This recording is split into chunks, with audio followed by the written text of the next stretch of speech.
enchanter le monde pour le rendre plus habitable, a incité les hommes à inventer les fées. Et le plus fort, c'est qu'elles sont toujours là.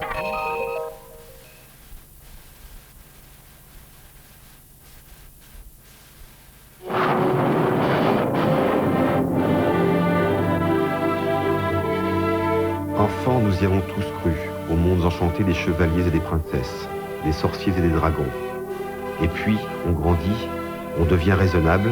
Un jour, nous refermons le coffre aux merveilles et nous oublions les vieux grimoires. Fini les fées, les elfes et les lutins. Fini, pas si sûr. Ils sont même de retour et présents peut-être comme jamais, mais sous des formes nouvelles.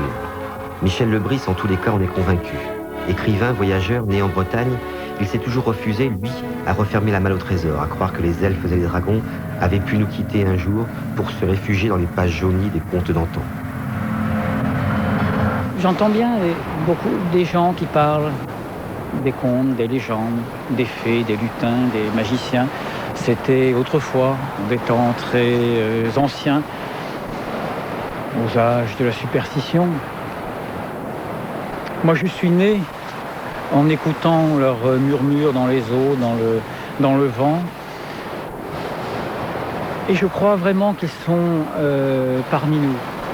Et je crois même qu'ils n'ont jamais été peut-être aussi présents que dans ces dernières décennies, sous des formes tout à fait étonnantes et inattendues. Et c'est à ce voyage-là que j'aimerais bien maintenant vous convier parmi les elfes et les magiciens aujourd'hui.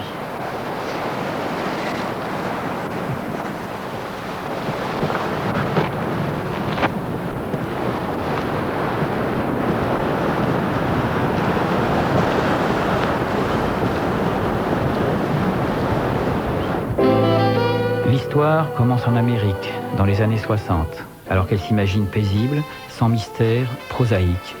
Qui pourrait croire encore aux contes de fées, aux elfes, aux dragons, l'image de la banalité triomphante. Et pourtant, cette Amérique-là ne le sait pas, mais elle vit ses derniers moments. Plus rien, jamais, ne sera comme avant. Vietnam, émeute raciale, contestation étudiante, à Berkeley, puis partout. 1968, l'Amérique ne se reconnaît plus, ne reconnaît plus ses enfants. Ces contestataires-là ne jurent que par Tolkien, les fées et les dragons, proclament « Je protège les elfes », Frodo est vivant, Gandalf pour président. Comme si, face au prosaïque qu'on leur promet, tous ces jeunes d'abord voulaient réenchanter le monde. Les années Marx et Marcuse aux États-Unis, plus juste serait de dire les années Tolkien, pour ces deux livres cultes, Bilbo le Hobbit et Le Seigneur des Anneaux.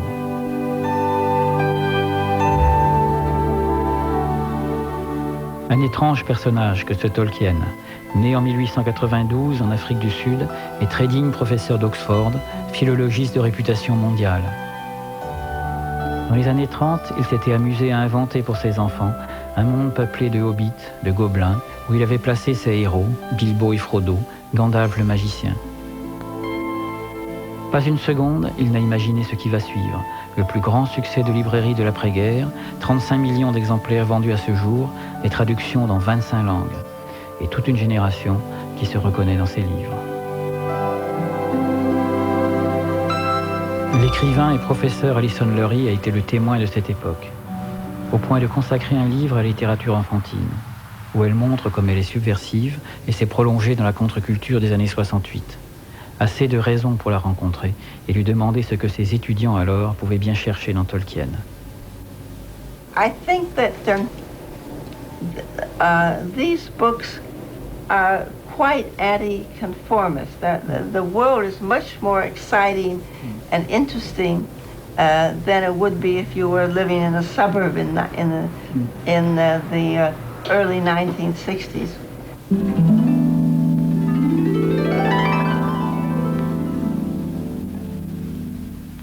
In a hole in the ground, there lived a hobbit.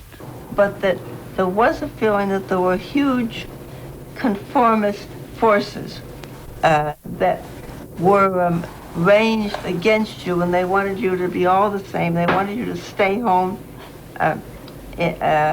like the hobbits do. You will probably remember that Bilbo and Frodo, when they first leave home, there's a lot of criticism of them.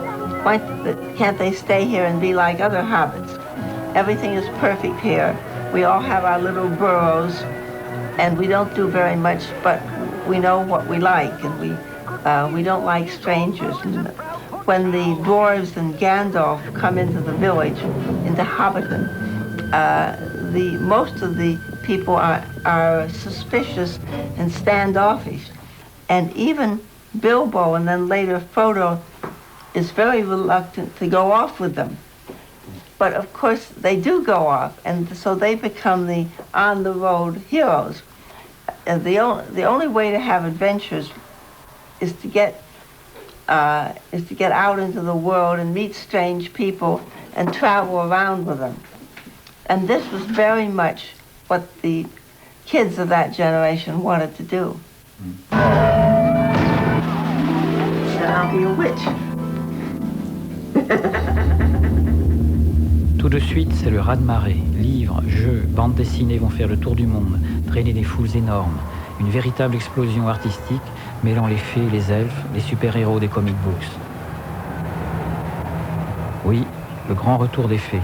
Encore faut-il se donner la peine d'aller les chercher là où elles se trouvent, dans quelques endroits où les officiels de la culture ne mettent jamais les pieds.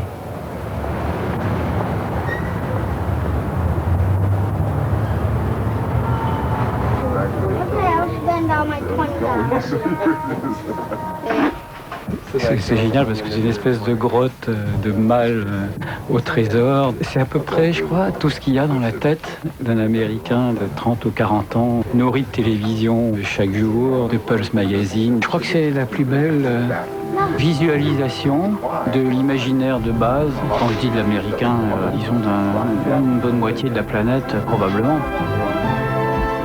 Ces figurines, elles viennent en droite ligne des pulps, de ces magazines à 2 sous tirés sur du mauvais papier.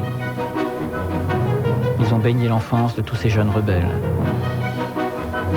Flash Gordon, Superman, Batman, le surfeur d'argent, Tarzan, une incroyable sarabande de héros et de demi-dieux brassant toutes les mythologies, grecques, nordiques, celtiques, mêlant l'antiquité et la science-fiction. Ils vont faire rêver tous les gamins de la planète. Transformés, bousculés, parfois contestés dans des revues légendaires comme Mad, ils vont irriguer ce que l'on appelle alors la contre-culture américaine, celle-là même qui va influencer toute une génération de dessinateurs en Europe.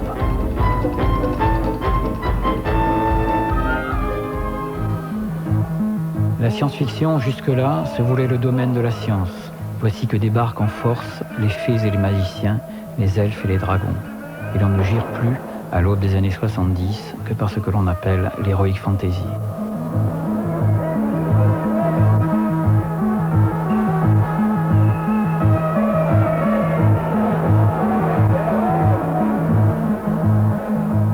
Ville géante lancée à l'assaut du ciel, devenue les cours des miracles d'un Moyen-Âge futuriste. Comme si, en plein cœur de la modernité, ressurgissaient les effrois et les merveilles des légendes et des mythes, nos fantasmes les plus archaïques, et une prémonition peut-être du monde qui s'annonce. Möbius, Druillet, Casa, ils vont bouleverser la bande dessinée traditionnelle. Et Philippe Druillet, dans l'affaire, jouera un rôle capital.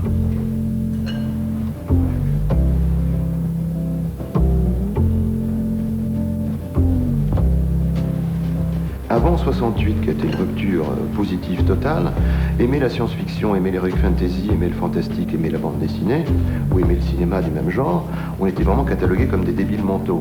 La notion d'imaginaire était rejetée, c'était primaire, c'était absolument quelque chose de débile, de non créatif. Peut-être qu'on sentait l'arrivée d'un monde un peu plus dur qu'est celui d'aujourd'hui, où la notion de fantastique est un échappatoire, c'est vrai, mais en même temps, cet échappatoire n'est pas une fuite imbécile pour refuser les choses. Pour moi, c'était une source de philosophie, mais aussi de création. Et on s'est battu, c'est vrai, contre un système. Et l'heroic fantasy m'a amené un truc qui a été très puissant aux États-Unis, partout, dans la génération européenne aussi. Il y avait ce mélange du passé, du présent, du futur, un table ronde projetée dans le fantastique et autres. Tous les thèmes, les dragons, le délire, le thème de l'épée et tout ça. C'était les premières bases de mon délire. Les dragons de la cité, aussi thème ancestral, thème magique. L'amour, l'épée, l'épée de Siegfried ou Excalibur, nous connaissons bien. Et tout ça, elle est née là-dedans. Elric, ça a été l'aventure de Métal Hurlant, qui n'était pas triste. Ah oui. Métal Hurlant qui naît en 74. Donc c'est l'équipe Jean-Pierre Dionnet. Philippe Dourier, Moebius, et surtout Jean-Pierre qui a donné l'âme de ce journal. Comme un coup de tonnerre ou un coup de folie dans l'univers de la bande dessinée. Et tout de suite se multiplient les éditions à l'étranger. Aux États-Unis, il devient heavy metal et va influencer les cinéastes américains.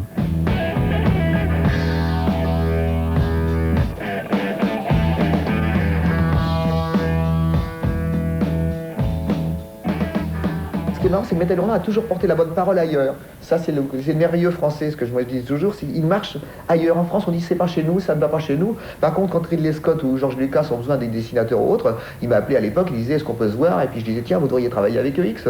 Eux, ils étaient à l'écoute. Les Français, par contre, à part Alain Resnais qui adorait ça, Chris Marker, je me souviens qui étaient les deux qui aimaient ça, les autres ils disaient oh là là, c'est des trucs, oui bien sûr, mais ils regardaient ça comme on regarde un truc étranger, effectivement. Mais c'est le cinéma qui véritablement porte à incandescence toute cette effervescence. Spielberg, Lucas, Ridley Scott, Jim Henson, tous ont baigné dans l'univers des comics, sont fous d'heroic fantasy. Ils vont prendre d'assaut le cinéma, ressusciter la stupéfaction générale, l'univers des légendes et des mythes, mais en les conjuguant au temps présent, créer des mondes d'images comme on n'en avait jamais vu. Qu'est Star Wars, sinon la recréation des Chevaliers de la Table Ronde?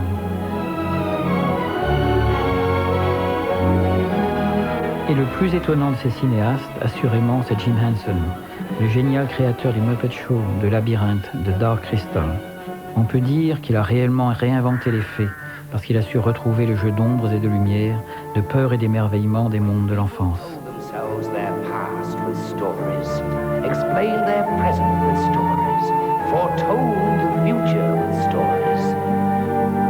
The best place by the fire was kept for the storyteller. C'était quelqu'un qui était un fou de contes de fées, mais depuis l'enfance, et qui avait envie de recréer un univers mental de contes de fées, de gnomes, de choses comme ça et tout. C'est quelqu'un qui avait qui avait des difficultés avec les êtres humains et qui trouvait toujours qu'il y avait plus de beauté chez les êtres contrefaites, différents, etc., qui avait envie de raconter ça. Il voulait raconter que l'âme la plus belle, c'est le côté bossu de contes de fées. L'âme la plus belle, c'est souvent le corps le plus déformé, que ça cachait, c'est une enveloppe qui cachait des choses magnifiques derrière.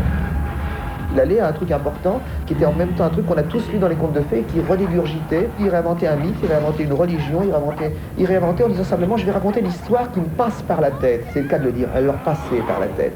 Au niveau de la plupart des gens, ils lisent un truc terrible, ils disent mon gamin passe le temps à faire des jeux de rôle et à lire des trucs comme ça et tout, ça sert à rien.